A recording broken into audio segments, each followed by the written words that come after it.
importance of ECO and particularly about today's event, and what are the main major issues that we are expected to be discussed in Mashhad for the ministerial meeting?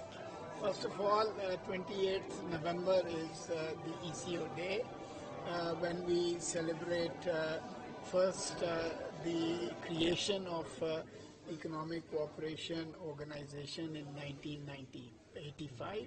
So this is the 39th anniversary of the creation of Economic Cooperation Organization. And secondly, we also celebrate ECO Day as the expansion of ECO from a 3-member intergovernmental organization to a 10-member organization in 1992, when all the Central Asian republics, Azerbaijan and Afghanistan also joined. And we started, of course, as Iran, Turkey and Pakistan in 1964 as regional cooperation for development. So this is ECO, which is successor to RCD, is one of the oldest organizations, regional organizations for development cooperation, and we are proud of being the pioneers, and I must say that Iran must also be proud to have hosted this organization for over 50 years now. We came together as countries that are united by history, countries that are united by culture, countries that are united by common economic and development past to promote development in the region. So for us, trade integration is an issue, is a key priority for us. Transport connectivity is also an important priority. Energy cooperation, because we are a unique organization in the sense that we combine countries from South Asia, from West Asia, and also from Central Asia and Caucasus.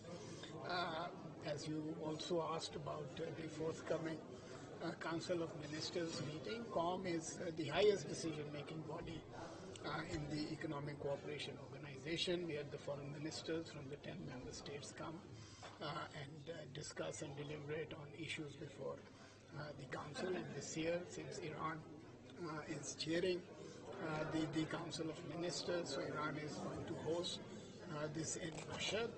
And for Iran, the theme for this year was reinvigorating and expanding trade.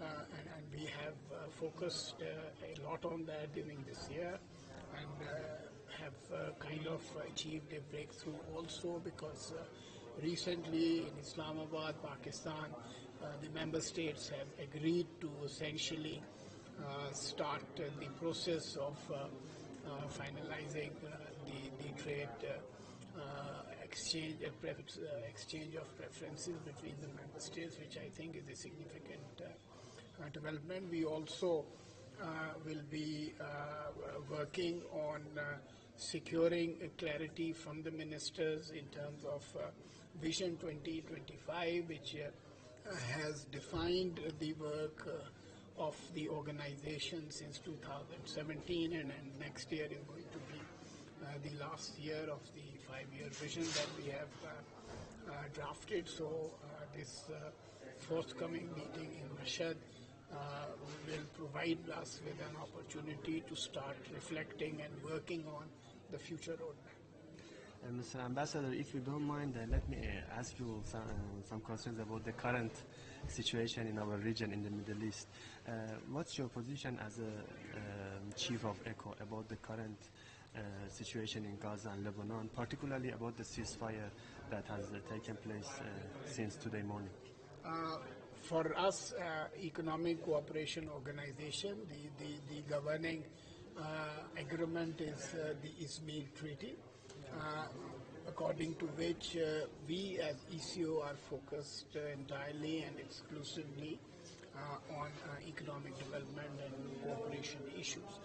So we mostly as ECO do not speak, but since Gaza is an issue that affects most of our countries, since Gaza has witnessed brutalities, this is also an issue that will be there before the ministers, and then we certainly wait to see and hear from the ministers in terms of how they pronounce themselves on this very, very important issue. We obviously as Muslims, as Pakistanis, condemn whatever has gone in Gaza, and we are at least happy to see that the hostilities have come to a stop. We do hope that the situation gets better, and the humanitarian situation also gets better, because the people of Lebanon and before them people of Gaza have seen a lot of suffering. That must end. Thank you, Excellency.